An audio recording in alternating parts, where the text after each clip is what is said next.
I'm Nathan and welcome to Stories with a Twang.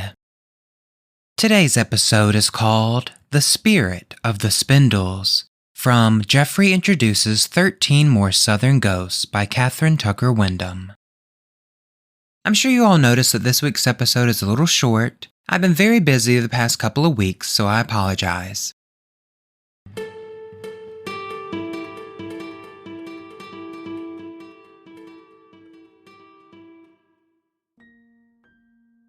Willie Youngblood, who was only about 10 years old, wanted to stay at home that cold December day, but he had a job in the cotton mill, so off to work he went. It was still dark when he left his house, dark and cold, and he ran to help keep warm. He ran because he was scared, too, though he was not exactly sure why he was frightened. The path was narrow and usually muddy, but this morning the ground was frozen and spewed up. Willie wished it were light enough and that he had time enough to stop and examine the shafts of ice pushing up from the hard ground. But there was no time. There was never time to do the things he wanted to do. He hurried, faster now, he must not be late, and as he turned the corner, the lights of the big mill beckoned him on. He could not see the sign painted on the side of the long brick building, but he knew what it said.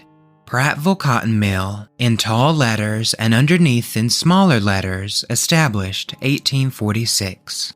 His dinner bucket, the one that had belonged to his papa, bumped against his knee as he hurried along, and Willie thought hungrily of the biscuits with sausage patties and the baked sweet potato rattling around inside. He remembered the first day his mother had handed him that dinner bucket. How she had put her hands on his shoulders and had looked straight into his eyes and said, "Willie, you're the man of the house now. 10 years old is young to be taking on a man's load, but you've got to do it." She was dressed in black, Willie remembered. He hated the long black dresses she wore, but his mother said it was proper for a widow, even a poor widow, to wear mourning for a year. "Your papa used to take this dinner bucket to the meal. Now you take it," she had said. She had not cried, and neither had Willie. It all seemed a long time ago, and sometimes Willie could not remember what he did and what he thought and how things were before he took on a man's workload. Willie walked quickly into the mill and climbed the stairs to the 3rd floor, the spinning room, where he worked. At first, Willie's fingers were so numb from the cold he could not handle the yarn nimbly, and the supervisor shouted abuses at him. Gradually, as his hands became warmer, Willie moved in rhythm with the machinery, almost hypnotized by his monotonous task.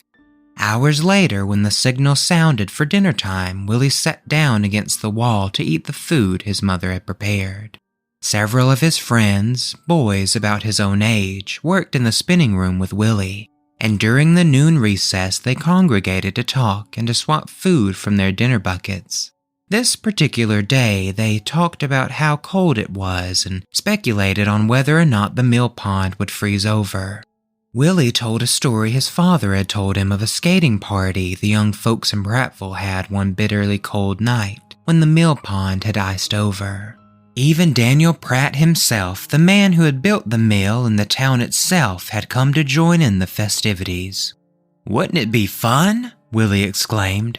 "I wish I could see somebody ice skate. Just imagine gliding out across the mill pond. I'd rather do that than anything in the world."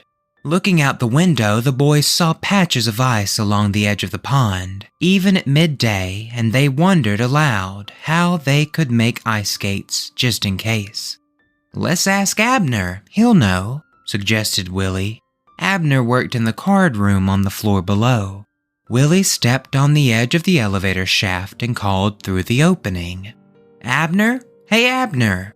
But before Abner could answer, Willie stumbled and fell through the open shaft. He died the next day.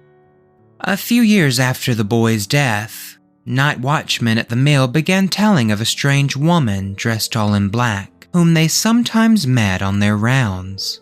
"She looks sad," they all agreed, "and she walks along slowly through the mill, looking around like she's hunting somebody special. And don't laugh, I seen her as plain as I see you. Gives you the shivers. First time I saw her, I thought to quit my job, but she seemed harmless enough.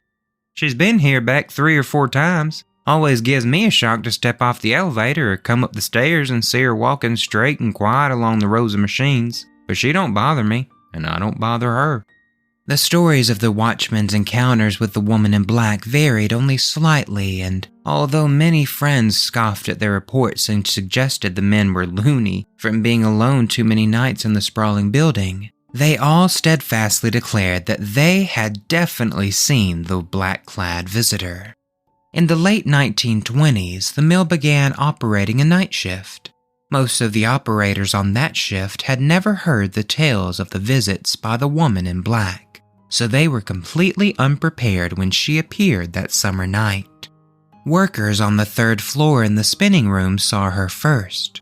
No one witnessed her arrival. She was just suddenly there. She seemed unaware of the presence of the men, for she ignored them completely. Even when 1 or 2 of them approached her to ask politely if they could help her. "There was a rush of cold air when I got close to her," one of the men reported later. "It wasn't like anything I ever felt before." Some of the workers left their machines and followed her, keeping back a respectful distance, down to the card room on the next floor. Here, as she had done in the spinning room, she walked between the rows of machinery, looking at the people but speaking to no one. The routine was repeated on the 1st floor in the weaving room. She surveyed the situation there, and then she shook her head in a sad way, walked out the door, and then glided across the surface of the mill pond into the darkness.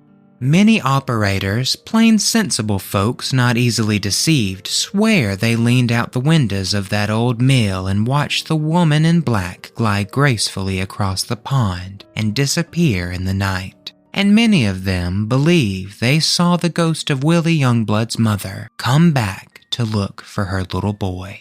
And just out of curiosity, I looked up the mill in Prattville to see what's become of it today, and it looks like they stopped operation in 2012. And something I find interesting is that the mill was one of the largest cotton gin machinery factories in the world, and they supplied cotton gins to all cotton-producing countries. Today, the Prattville Cotton Mill still stands, but it has been turned into luxury apartments.